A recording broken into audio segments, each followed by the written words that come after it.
Hey Trailblazers and Tarmac Tacklers, welcome back to the Maximum Mileage Running Podcast. This is your one-stop shop for everything ultra, road and trail running. And don't forget, we've got all your off-road adventures covered too. And I'm your host, Nick Hancock, Head of Coaching here at Maximum Mileage, here to deliver pro advice, humour and inspiration for those of you tackling marathons and beyond. And I'm Faye Johnson, your co-host. I am also a certified running coach, personal trainer and the resident mountain goat. Whether it's road running or ultra marathons, we've got the tips and tricks to get you through your training. Exactly. Whether you are squeezing miles into a busy schedule or just dipping your toes into long distance running, we've got your back. So lace up, gear up and get ready for maximum mileage. Let's get into it.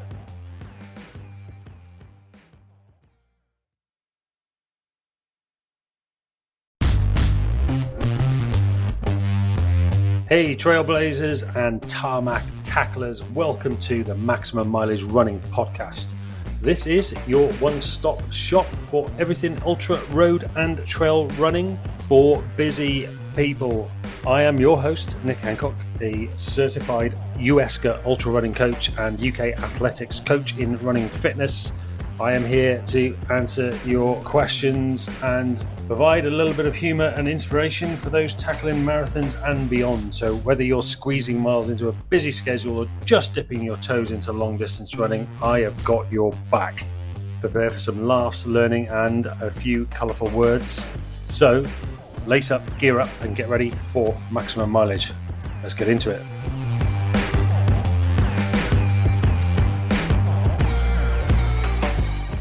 On this week's episode, I answer my athletes' questions. They put me on a hot seat once a month and they throw questions at me, sometimes ahead of time, sometimes on the spot. And we talk about everything to do with running. Enjoy. So, as I always do, start off with a joke. And this one is straight from Max. How'd you get Pikachu on a bus? Pokemon. Oh, there's Finn. There's a joke for you, Finn. How'd you get Pikachu on the bus? I don't know. Pokemon. Pokemon. I'll make you collapse. James lives literally like next village, and we've known each other for quite a while. And our kids have had play dates before, so yeah. Welcome to the hot seat, and I do have some questions prepared ahead of time. Something I just wanted to sort of talk about today that I was thinking about on my run today.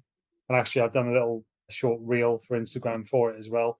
Something that I've been, I was talking to Chris just now about working on weaknesses, and something that I've been really weak with for my entire running career really is heat.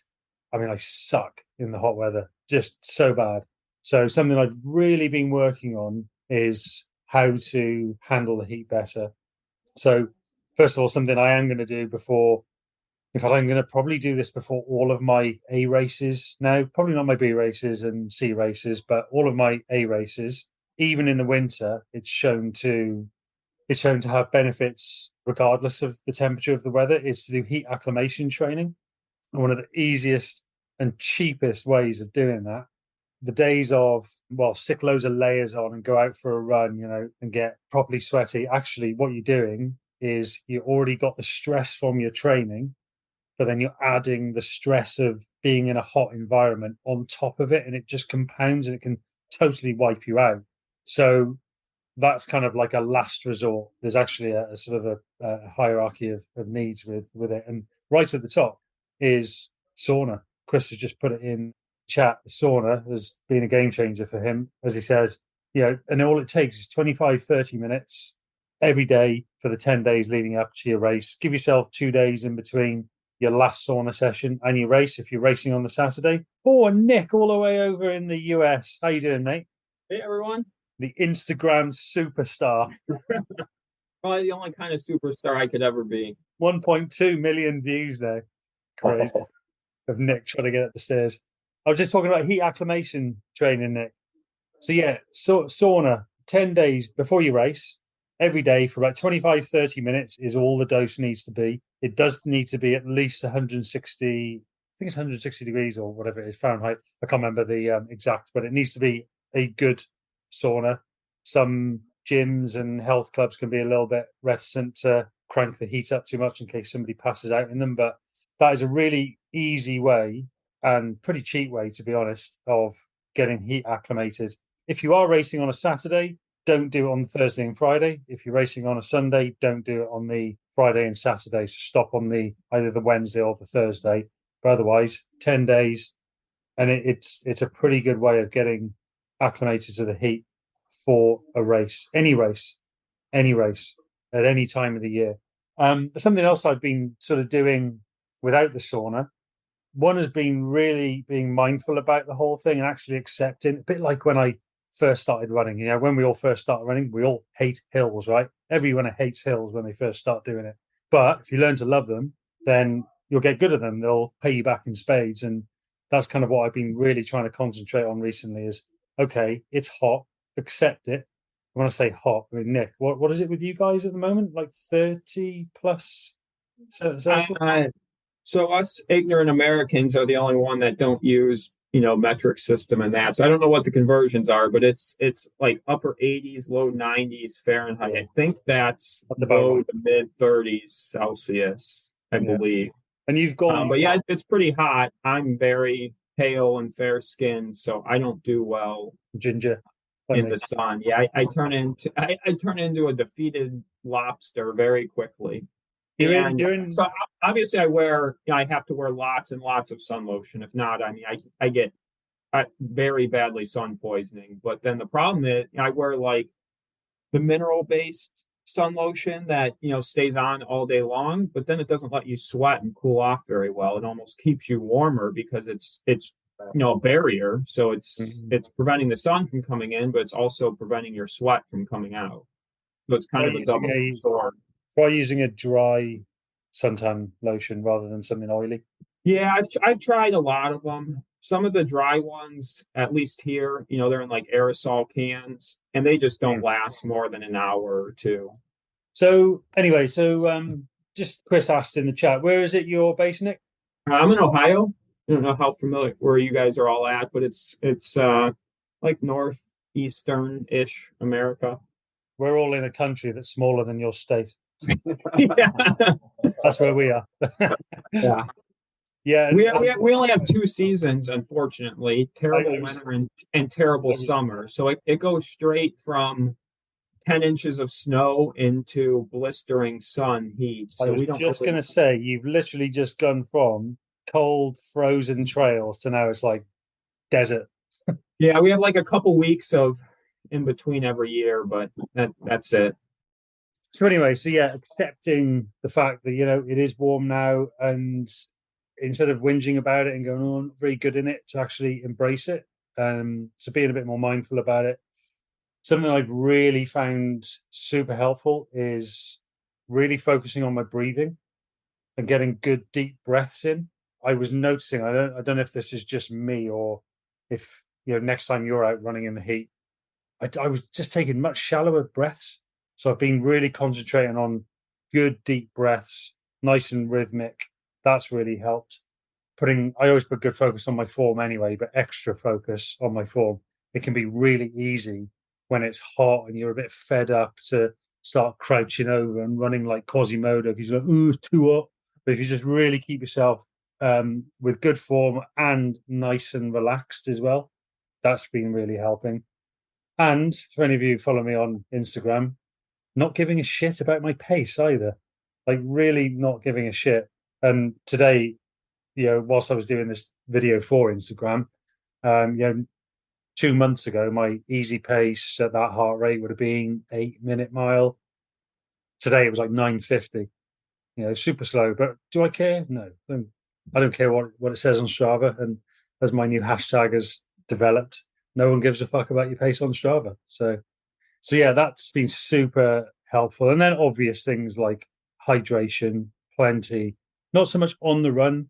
I mean, today I ran for like 55 minutes.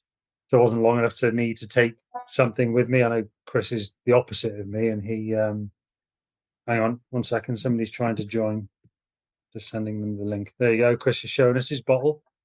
He's on like a 3-minute run and he's taken his entire hydration vest with him. And he's only nailed 500 mils. He can run a 19-minute 5K at parkrun and he takes his hydration vest with him. If you took the hydration vest, he'd do 18 minutes. I'd die as well. So yeah, just make sure you're well hydrated, not necessarily taking hydration with you unless you are like desperate for it. Obviously for long runs, yes. In fact, anything over an hour, I'd definitely say take it with you. But anything under, maybe not so much. And then when it comes to speed sessions, if you don't quite hit some of the paces, particularly if it is a session where there are paces that have been noted, if you're not hitting it, don't worry about it. The level of effort will be there. You've got to think that when it is this hot, I'm talking like we live in Dubai. It's like 20 degrees. But when it is this warm, all of that blood that is going to the working muscles is now being diverted away to do things like cooling, helping with the sweating process, going to the skin, all that kind of stuff. And it's also taking away from your gut as well. So for those longer runs, it can be a little bit more difficult to fuel. And that's something for you to note there, Nick, as well. You go into your 100-miler in a few weeks, that if it is going to be that warm, then that hydration is going to be even more important when it comes with fueling. Yeah, I did notice that last weekend. I think was my first long trail run in the heat, and I forget what it was. I think it was 16 miles or something. But I think I drank over a gallon of water in that 16 miles. Yeah, I was not far off that yesterday. I did a marathon yesterday. I took a litre with me, and I had about 1.5 litres in the pub. In literally 5 minutes, I was like, "All right, thank you, I'm off." Yeah. Yes, James, we did a lot of work with James's nutrition and hydration, and he's pretty much nailed it down to 1 litre per hour, which is a lot. Turn that into a 10-hour race, or as he's got in August this year, 145 miler he's doing. That's going to be many, many, many, many hours on feet. I mean, you're not going to drink 24. And it wasn't. It was 1 litre an hour at the peak of the day when I did endure a couple of summers ago, which escapes me. Who's doing it? Who's doing endure leads? Nathan, yeah. Now it kind of wound down to more like 500 mils through the night once the temperatures dropped, but it was that whole kind of wanting to keep my bladder, keep producing urine as a sign that things weren't shutting down, and that was really, really key, I think, well, to my body being happy to accept food as well for that long. Yeah, especially all the troubles you've had with your gut in the past. So the challenge with the event this summer is that access to water isn't going to be as abundant as it is at Endure, where you've got access to fluid every 2.5 miles at Endure. So it's a 5-mile loop, but you've actually got water and electrolytes at halfway around the loop. So you can just carry a soft flask, whereas I've got 25 miles between aid stations at this event coming up. So yeah, a bit tricky. Might be worth looking at a bladder. Yeah, I mean that, or just more bottles. I mean, kind of one or the other. There are taps available when you can pay £5 for a key to access these taps on the canals. So again, it's knowing exactly when they're coming to kind of drink tactfully almost. Yeah, it'll be interesting. Did anybody want to add anything on the warm weather side of things? Yeah, I did kind of have a question. I was thinking about on my recent hot runs. How do you gauge how much electrolytes and salt you take in? You just go by field. I consider doing one of those sweat tests because I don't know if I'm underdoing it, overdoing it, especially in this heat and for these significantly longer distances. It's not that big of a deal if you screw it up, over 2 hours or 3 hours, 4 hours, whatever. But once you get to 20, 30 hours, I assume it has a lot more of a detrimental impact. So this is, like a lot of these things, is a bit of a contentious subject. And James has just put a couple of things in the chat there. How salty are you as a sweater? If you did that on your head after a run and it's really gritty. Yeah. Some conventional wisdom would say that means you're losing a lot of electrolytes. But actually, there's a lot of new evidence starting to come through that will say, actually, that's got nothing to do with you losing loads of electrolytes. You've just got too much salt in your diet. Yeah, so I get on my face and my forehead, after long runs, like if I rub it, I can feel, it's like sand. So I'm assuming it's the salt. It is. I I purposely salt most of my meals too, just with a little bit of sea salt, especially like anything that I'm having before I go out in the heat. I don't know if that's right or not, but I mean, I don't get any cramping or anything, or I haven't noticed any bad impacts from it, but I'm just wondering, like, as it gets hotter and the distances get longer. That's another thing, that the arguments that are coming out are actually cramping has got very little to do with the amount of salts that you're taking. Cramping is actually more just down to the endurance that your muscles are able to put up whilst you're doing these longer distances. When it comes to salt tablets, no, don't take them. The evidence is just not there for them. And Chris, you've asked the question, you've mentioned the word placebo effect. It's a totally different subject, but there's pretty good evidence that actually all it is it's a placebo effect. There isn't actually doing anything taking salt tablets. I don't advise it, but I don't say don't do it either. I think it's one of those things that, like anything with nutrition, Beck's, given she's pretty much almost done a degree in nutrition, will probably back this up as well. It's so individual. It's something you've just got to try. And you know, if you went out and did a 20 miler and you took salt tablets and you were feeling awesome, and then, or electrolyte powders or whatever it is, and then the next week you went and did the same run, but you omitted salt tablets and electrolytes or whatever it is from your run, and you felt awful and you were cramping everywhere, then I think you're kind of working this stuff out for yourself. I've stopped taking any kind of, I used to do the 1500 pH from Precision Hydration, who are kind of world leaders really in the whole electrolyte industry. I used to take them. I've stopped doing it. I haven't noticed any difference at all. In fact, I've just noticed that the cramps that I used to get have stopped going as I've run longer and gotten stronger. So one thing, Nick, that I've found is, as you know, I kind of get exertion headaches and kind of migraines after going really hard. And I found that the electrolytes are actually reducing that for me. So I think probably not so much about muscular performance or cramps, but something else is going on there. But definitely it's helping to kind of have those kind of after the event. Yeah. For me at least. Yeah, like I say, it's very much down to I think, like with anything nutrition, it's really down to you as a person. What, I don't get, headaches or anything after doing a hard session. So I couldn't tell you, but if it works for you, Chris, then, I think that's the beauty of individuality and like any of this stuff particularly with nutrition, it's so individual. And James will attest to that. Explain osmosis, Mr. Pharmacist. Yeah, I mean, I'm kind of getting that in there because there's two bits around. Obviously, the science of the electrolytes is do you need those electrolytes back on board to replenish low stocks? And as Nick said, and I listen to a variety of podcasts, there's some scientists out there that think supplementing with them in race doesn't really do anything because they're not going to get where they need to get in that time.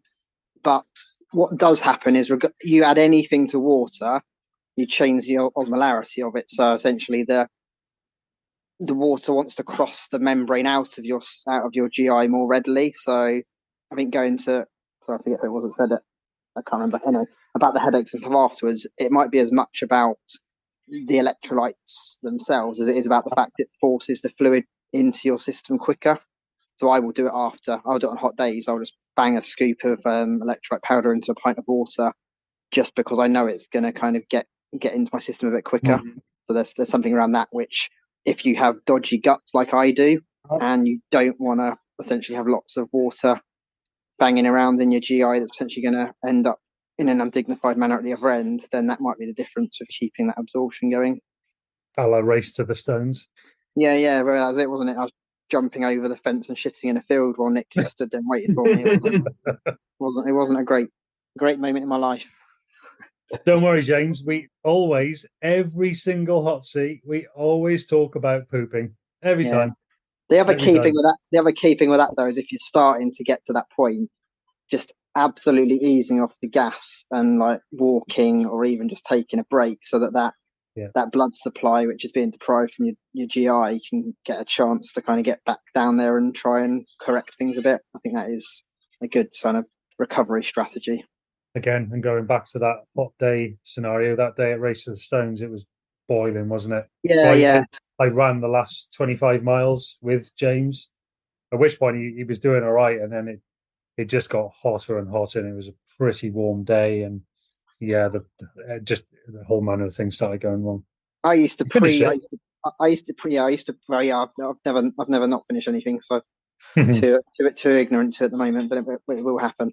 I used to pre-dose Imodium as well at that point in my running as well, as a as much as any, as a, again, placebo, peace of mind that it wasn't going to end in tragedy. I used to take Imodium before I went out, but I don't do that now, and I wouldn't recommend it really. Tell you actually, while you are on the call, James, and given your profession as a pharmacist, what is it you don't take after a race until you are hydrated enough? Is it ibuprofen? Ibuprofen or any drug in that non-steroidal family. So ibuprofen, naproxen, diclofenac. Because what they do, as well as being good pain relievers, is they affect the blood flow into and out of the kidneys. So yeah, what we call glomerular filtration, and the pressures around that get affected. So you're effectively sort of preventing your kidneys from being able to work like they need to, which when you're in a dehydrated state you're adding on to the risk of what we call an acute kidney injury, where you do your kidneys some damage. So my rule of thumb is I use paracetamol. I will use it in running. I might even take some before I head out if I'm going to do, like I might when I do the canal race. I've got no issues with paracetamol, other than the fact that you're masking pain, and pain is a signal that you perhaps want to be tuned into for your own well-being, but you make that judgment call. And I don't use ibuprofen post-race until I'm peeing regularly, and it's a fairly sensible colour. You don't use it in race either, right? Totally. Ibuprofen? No, yeah. Absolutely not. No. Because I can guarantee, knowing my fluid balance and how I manage it, I'm going to be in a dehydrated state. So it's not. You don't want to add that into the mix. I see people on the Facebook groups all the time talking about it, going, "Oh, I'm going to take some ibuprofen," and it's a gastric irritant as well. But it irritates the stomach lining as well. It affects your stomach acid production. So again, there's a double whammy there that for some people it could. Yeah, I've read of people getting some wicked stomach ulcers in ultras from taking ibuprofen. Yeah. So as I say, until I'm peeing regularly and of a sensible colour, at which point I'm happy my kidneys are back online. Essentially, at that point, I'll crack on with ibuprofen as part of my post-race sleep management, basically, because I don't sleep very well because of all the, that dull waking after an event. I'm a very light sleeper. Yeah. Cool. Okay. Well, let's get on to some of the questions that have already been posted. So I'll start off with Steve because I had it on my screen. And it's a question that somebody else has already asked me this week. And I do get asked quite a lot. I will first just kind of set the scene with, I am not a qualified nutritionist, so I am not going to advise on any of this. I think all I can do is kind of give my opinion and tell you what I take as supplements. So Steve's question is, what supplements should we be taking? As I said, I can't give you that advice because I'm not a qualified nutritionist. But I would say, if you really want to get into the detail of that kind of stuff, speak to a sports nutritionist. I can recommend a couple. Yes, it is expensive, James. They will get you to do a blood test as well, which also adds to the cost. It probably costs you all in about 500 quid to get an initial picture of what supplementation you may need to take. But any good nutritionist should tell you food first. Maybe not food only, but a lot of the times where there are perhaps some deficiencies, it's a case of, well, let's not take a supplement yet. Let's add in the foods that are going to give you that thing first before we start going down the supplementation route. From a sports performance perspective, so what I take, and I'm a bit of a supplement monster, if I'm honest. So I have a protein shake once a day, and I've just started working with Protein Works, which is quite cool. So now I don't have to pay for it because it's expensive. I take creatine. I take creatine for a couple of reasons. One is because I am trying to lose a little bit of puppy fat at the moment with everything that we've had going on as a family and ultras and things going on. We've just eaten like shit, really. No, James, but whilst I have been trying to lose a bit of fat. What I don't want to do is lose muscle. And taking creatine does help to prevent any kind of muscle loss if you are trying to get lean. Nick, you'll probably attest to this as well, being a bodybuilder. Yeah, creatine helps to reduce the effects of weight loss, fat loss, because if you're in a calorie deficit, you are going to lose muscle. And we don't want to do that, despite what runners over the years might think of skinnier is better. It's not at all. Muscle mass is precious, so don't lose it, particularly as most of us are heading towards our midlife crises or already in them. So that's one reason, but also because it just helps me lift heavier. Mm-hmm. Power that it helps generate. Could I give you an actual figure? No, probably not. And also, I think I think I do notice the difference when I don't take creatine for a while. My DOMs are worse, delayed onset muscle soreness. So I take creatine for that reason.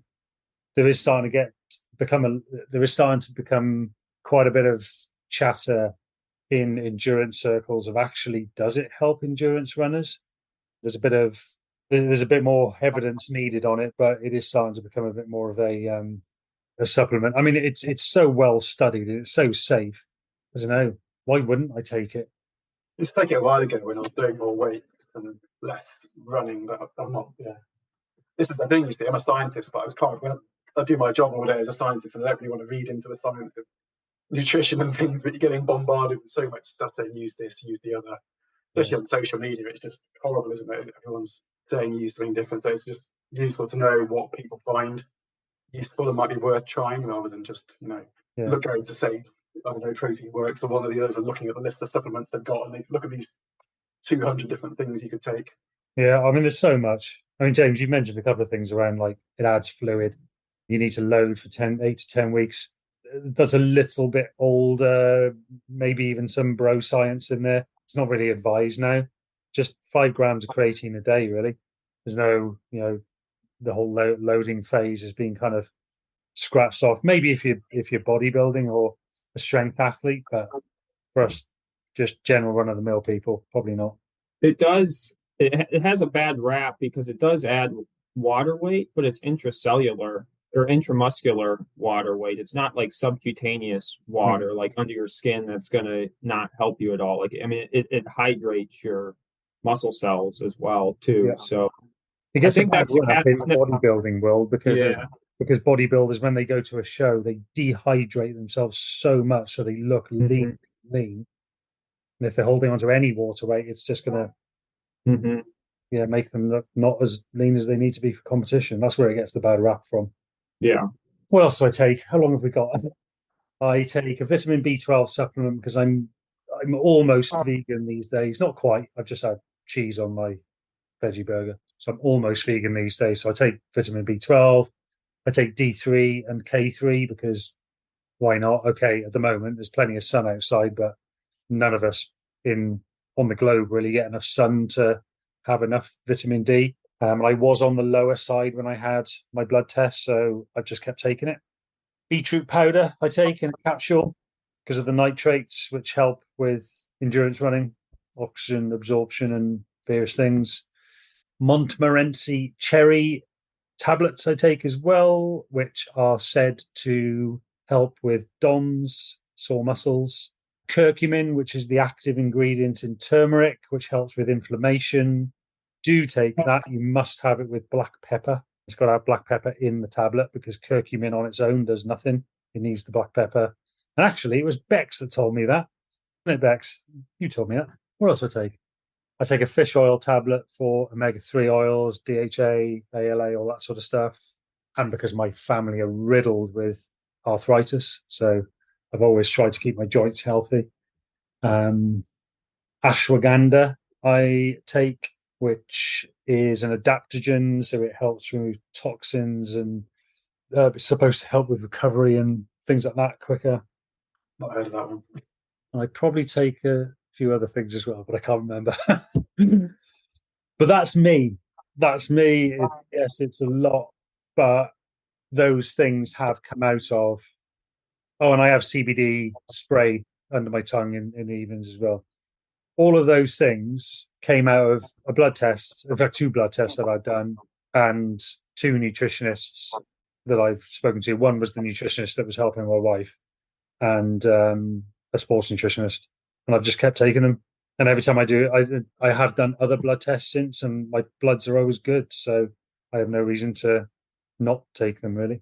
But you also eat exceptionally well, Nick, don't you? Like you and Ali have always been very good with like eating proper whole foods and healthy meals. Yeah, like I say, the last couple of months, you know, not brilliant because of our situation, but since UTS, because I didn't feel great at UTS, and I looked at some of the pictures and I could see my little pouch belly bouncing up and down. So no, I've gone right back on it. I mean, my lunch today, they say you're supposed to have around 30 fruit and veg a week. I've probably had more than that today alone. Not portions, I mean just different fruit and veg. I just spent half an hour just chopping up every vegetable that we had in the fridge and had it as a salad with some quinoa and tofu and stuff like that on it. So I am eating exceptionally well at the moment, to the point where I even didn't pick up a packet of biscuits today. Can I ask, why did you switch from eating meat to going vegetarian or vegan? I noticed, just some other ultra runners I've noticed, it seems like there's two totally different camps of that some people find a benefit in it for inflammation or performance, not cutting out meat. Others find that they're much, much stronger and they go, more towards like a carnivore type style diet. I don't know if you guys, how much you follow some of the American ultra races, but there's one called Cocodona 250. And it's just a couple weeks ago, the guy that set the course record, he eats only an animal-based diet, like just meat, milk, cheese. And so I'm sure it's personal too, from person to person, but I would just be curious to hear why. Or I know some people do it for ethical reasons too. So for me personally, and it's funny actually, because I'm going to be a guest speaker at a running festival in a couple of months, and one of the guys who's organising it, who I know from old, he's carnivore. All he eats is steak and eggs 3 times a day. It's disgusting. Mm-hmm. I mean, that sounds like a good diet to me. No thanks. I mean, I have gone vegetarian, almost vegan, because my son Max just said, I just don't want to eat animals. And I said, well, that's a beautiful thing to say, 5 years old. I'll do it. So I'm just supporting him, really. What about eggs? Those are I know some people that, do it for ethical reasons too, but they'll still eat eggs because, I mean, they're like one of the most nutritious things on the planet, and they don't hurt any animals. Chickens lay them anyways every day. No, we were eating eggs, but Alison's gone off them since she started having a treatment. She's just like, well, I can't eat them, which is a bit of a shame, because we normally buy like a big tray of 30 organic eggs from a farm up the road. And I just hadn't been eating them myself, so just haven't bought any more at the moment. But I purely have done it really because Max doesn't want to eat animals anymore. He just said he doesn't want to. So I said, okay, cool, I'll do it with you. And I just love vegetables as well. I just like. Yeah, I eat a ton of vegetables too, but I don't know if I think everybody maybe says this before they ever try to go vegan or vegetarian. I just feel like I'd always be hungry. Yeah, see, I don't get that way. It's a personal thing. It's a personal thing.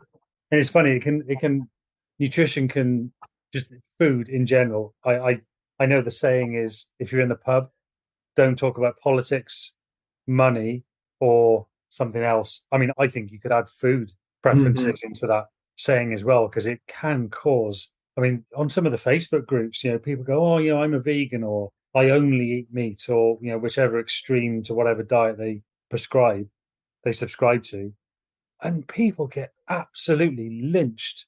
And it's crazy the arguments it can cause. I'm like, whatever. Do you know what? If you want to eat steak and eggs all day, every day, not my bag. But if that's what you want to do, totally cool. It's a bit like if you're Muslim or or Christian, or I mean, I'm no, but I'm like, that's your choice. So I don't get involved in the argumentative side of it. For me personally, it's just my son wanted to go vegetarian, so I was like, you know what, I'll support you. I'll go with you.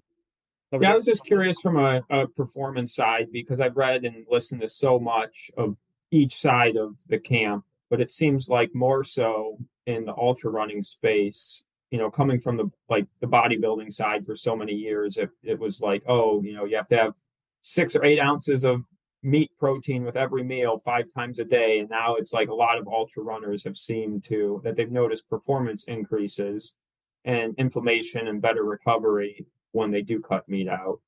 And then there will be the people that will say exactly the same thing because they've cut vegetables out. Yeah.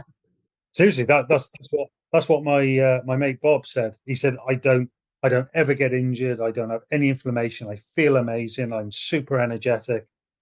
Cool. If that works for you, no problem at all. But I tried to go keto once, not carnivore, but I did try going keto and I hated it. I would never even consider it. There's so much scientific evidence of how, it's better for performance, especially in runners, to have carbs. Exactly. Yeah. No, for me, it's purely, I love eating vegetables. I like the wide variety of flavors. For me, I don't have a problem with chicken, and I've eaten plenty of it. But sometimes, if you have chicken 3 times a week, or some bodybuilders will have it 7 times a week, everything just tastes like chicken. Yeah. So yeah, that's that for me. Answer your question, Steve. Supplements? Yeah, definitely. Thank you. Cool. And you did ask around different times of the training cycle as well.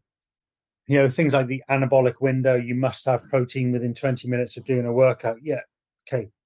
Make sure you do have protein and carbs close to a meal because it will help. But the whole anabolic window, you must have it within 20 minutes. That's been kind of knocked away now as bro science. And just, if you just have enough protein in your general diet, unless you're trying to win a bodybuilding competition, just make sure you got enough protein, and don't underestimate the amount of protein. That is the one thing I will say, is that yes, Nick did cite that carbs are important, but protein is really important for runners as well, especially for us people with hairlines that are escaping to the other side of our head. And then, of course, although this isn't supplements, it's more around the carb loading side of things, but you could probably argue reducing a bit of your protein intake in the days leading up to a race just to make more room for carbohydrate loading, because otherwise you're just overloading the amount of calories and you just end up getting bloated. Chris Chaplin asks, what's the best strategy to fuel, hydrate and rest leading up to a night ultra? If my race doesn't start until 10 p.m, when will carbs stop being effective as loading? Really short answer to that is they won't. As long as you're eating normally throughout the day, they're not. And you're not planning on doing some super hard effort at 9 a.m. before you race at 10 o'clock, which, we're not going to do that. You're not going to be burning much glycogen just because the race starts at 10 p.m. So no, I wouldn't worry about that. Do I take naps at lunch? I'll come on to that in a second. So let's do fuel, hydrate and rest. So fuel and hydrate is going to be pretty much exactly the same as you would be doing for whatever time the race starts. You could probably argue starting your carb loading on the Wednesday a bit later in the day, but ultimately it isn't going to make a huge amount of difference. Carbs are definitely not going to stop being effective unless you do something that's going to burn off a load of glycogen before the race, which you're not, hopefully, planning on doing anything like that. So I wouldn't say anything different, really. Does that answer the first part of your question? Oh, cats and dogs. Cat doesn't look happy about it. Yeah, does that answer your question on that bit? Yeah, thank you. Cool. And then, do I take naps at lunch? Lie in, become a night owl for the days leading up. What's the best strategy? So, and then rest and what you do with your strategy for rest. So, it has been proven that you can bank sleep. So, in the week leading up to the race, it is a good practice to get as much sleep as you possibly can. And James, this is going to be the same for you when you do your crazy long one. You can bank sleep. So, if you can, get an extra hour, 2 hours during the week where, you're going to be tapering, so you're not going to be running anywhere near as much. So perhaps instead of that, that hour, 90-minute run that you were going to do on a Wednesday is only half an hour because it's going to probably be a 3-mile foundation run. Get an extra half hour in bed, go to bed a little bit earlier, nap the day before, the day of the race. Yeah, great. If you can, that's going to be an ideal strategy, just to prolong what you're going to have going on in the night. It is also pretty much been proven that it is not a good strategy to change your sleeping habits. So you'll get a lot of, particularly for like 100-mile races and stuff, you'll get a lot of ultra runners that'll go, oh, well, I'm going to go and do my sleep deprivation training. That's a terrible strategy. We don't want to be deprived of sleep because we perform really badly, and actually it can spiral into things like illness, even injury, if you don't sleep properly. So actually sleep deprivation training and changing your sleeping habits has been proven to not be a very good strategy at all. So no, sleep normally. I would just say, if you can, yes. A bit like as if you were going to go onto a night shift. For anybody who's done or does night shifts, Nathan's a good person to talk to. He does night shifts. Have a nap the day before, the day of your night shift. So your night shift being Wendover Woods. Have a nap. Not a bad strategy at all. But no, don't do anything else with your sleep other than get more of it. Fair enough. Thank you. Cool. And then Chris asks, Evans asks another question. Where has it gone? Do ice baths have a physical effect, or are the results more mental placebo? Well, considering that I have one literally just outside the door, I have done a bit of reading on this. I mean, I've read Wim Hof's book. I've listened to some of the podcasts where he's been on. I'm also quite a big fan of a guy called Alex Hutchison. He's got a book called Endure, which is pretty good. The science still isn't very good around ice baths and whether they actually do anything or not. And particularly if I take Alex Hutchison's words straight out of his mouth, really, they don't know enough about it that it's going to benefit you or detriment you. The one thing that is a bit of a question mark is that inflammation, whilst chronic inflammation, as in inflammation all of the time in our bodies, is not a good thing. That can lead to unfortunate things like, don't I know it, cancer, illness, various different diseases, etc. So chronic inflammation is not good. But when we've been out and we've been doing our training and we get slightly inflamed from doing that training, we get a slight bit of inflammation, which the body's natural response to is to use that inflammation to adapt and get better so it can cope with that, that thing that we're doing the next time. So in our case, running or strength work. And by having an ice bath, what you're doing is you're preventing that inflammation. And one thing that they are fairly sure can happen is that ice baths actually delay the improvement in performance because it cuts down that acute inflammation effect that we have and need after doing training. So what I would say is, if you are going to do ice baths, do them as far apart from your training as possible. So like you see videos of, the Kenyans, they go out, they do their massive long runs and then they get straight into an ice bath. That's probably not a good thing to do because you're just getting rid of that inflammation effect. So I have seen things like 4 to 8 hours cited. So if you do a hard run or a run or a strength session, don't get in the ice bath for 4 to 8 hours. I do mine straight away, first thing in the morning. And the reason I do mine first thing in the morning is because one of the things that has shown to be good about ice baths is that first thing in the morning, and it was on Huberman Lab, is that there's a couple of things that we can do to improve our sleep. And one of those things is raising our core body temperature as quick as we possibly can first thing in the morning. And it sounds counterintuitive, but getting in an ice bath raises our core body temperature because it's like, oh God, we're cold. We need to warm ourselves up. So that's a really good thing to do to help improve sleep the next night, as is getting sunlight as quick as possible as well. So I do it partly for that reason, but also partly because I just like getting in a bloody big tub of cold water. There's nothing more exhilarating in the morning than, whoo, yeah. So for me, yeah, it's probably a bit more of a mental thing. And I quite like the sound of that science around. I mean, I sleep really well. So That's why I've always had cold showers in the morning and then started doing the ice bath recently. But is there any physical benefit or mental benefit? I definitely don't believe all these people on Instagram at the moment who have been signed up as Lumi ambassadors. Going, oh, I'm day 10 into my ice baths and I'm definitely recovering quicker. Bollocks, are you? You don't have a clue what's going on. You're just saying it because you think that's the right thing to say. I think it's very much down to personal preference and just what do you get out of it? As I say, I just like getting in a big thing of cold water. Yeah, because I like the cold showers in the morning. Have a normal shower, then just turn it to cold for a couple of minutes, and I say that invigorates me. And I think the process of breath control helps massively. Yeah, just so you don't get used to that cold, so you're not suddenly gasping, and you've got a little bit more control over your diaphragm, your breathing. So that's what I do at the moment. But yeah, I looked at one, and since then my Facebook's just been absolutely bombarded with adverts for them. Yeah. I got one branded new Recover, I think it's called. I mean, I think they're all probably made by the same factory in China, and then just lots of different people have just branded them differently.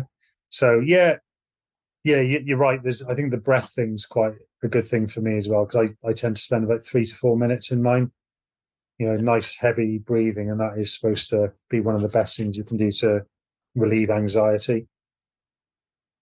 But yeah, I'm not going to sort of jump around going, oh yeah, definitely helping with my recovery or my athletic performance or, getting rid of injuries or keeping injuries away, because there's just no real science that supports it. That's it. So, okay, so it's personal sense. It makes you feel good. It's doing something. Yeah, and again, just to take Alex Hutchison's words out of his mouth, he kind of sums it up with, if you like getting in a cold tub of water, then you go for it. If you don't like going into a tub of cold water, then don't feel like you have to, because it's going to give you some, super performance or mental benefit, because there just isn't the scientific evidence to support that it does, which I think is a really good way of putting it. Yeah, that's it. And then you'll find out what you get out of it personally, whether it's mental conditioning or whatever. Yeah, exactly. Yeah, you might get in it and go, what the fuck am I spending 3 minutes of my precious morning doing this stupid thing for? Or you'll just push the ice out and put it in the gym. Yeah, just end up filling it with soil and turn it into a tomato growing thing. Cool. I think that was all I remember seeing for questions. Did anybody else have anything else? Bex, have you got any? No, I very much enjoyed, where I stand on the nutrition stuff and ice bath and information. So I think it's a good thing I've been muted today, in a good way, because I would have probably spoke nonstop on many topics, such as eggs. But thank you very much. I really enjoyed it. Yeah, Bex is a vegan who's been doing ice baths for quite a while. In fact, it was her ice bath that inspired me to buy my own. So, yeah, and I totally agree with everything you said. All the research I've done, everything I've learned is post-exercise is actually no, don't ice certain injuries that we have been built into us. It has the opposite effect. Your body needs to do the work to heal. But an ice bath, for all the reasons you mentioned, and enjoying it and endorphins that's what you love, do it. Yeah, that's a good point with the whole icing thing. It's, I know Chris has been, in fact, both Chris's have been seeing physios recently for different things, and I always get worried when you get them going, put some ice on it or do some stretching, like that. That's pretty old stuff, particularly the rest ice compression elevation. Yeah. Run a mile if a physio gives you that. Ask for your money back. Anyway, it's been lovely to see you all. Remember, slow the fuck down. No one gives a fuck about your pace on Strava. It's too bloody warm to be worrying about that stuff. The great thing is that when it does cool down, it's a bit like winter training. So I find summer training a bit like winter training, where it is a bit of a grind, but when you come out of it the other side and you start hitting, all your A races and stuff, it's the benefits are amazing. So knuckle in. Cool. All right. Thanks a lot, Nick. See you all later. Bye. Great.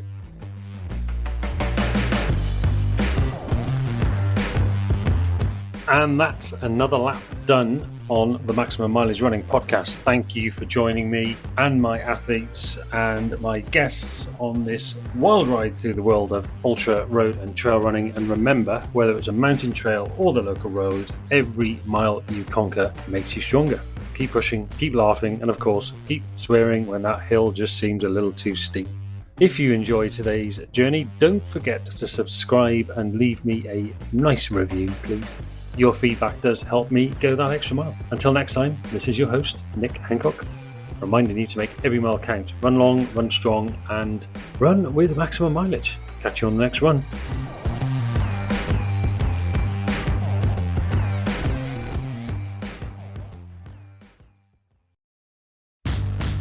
And that's another lap done on the Maximum Mileage Running podcast. Thank you for joining me and my athletes and my guests on this wild ride through the world of ultra, road and trail running. And remember, whether it's a mountain trail or the local road, every mile you conquer makes you stronger. Keep pushing, keep laughing, and of course, keep swearing when that hill just seems a little too steep. If you enjoyed today's journey, don't forget to subscribe and leave me a nice review, please.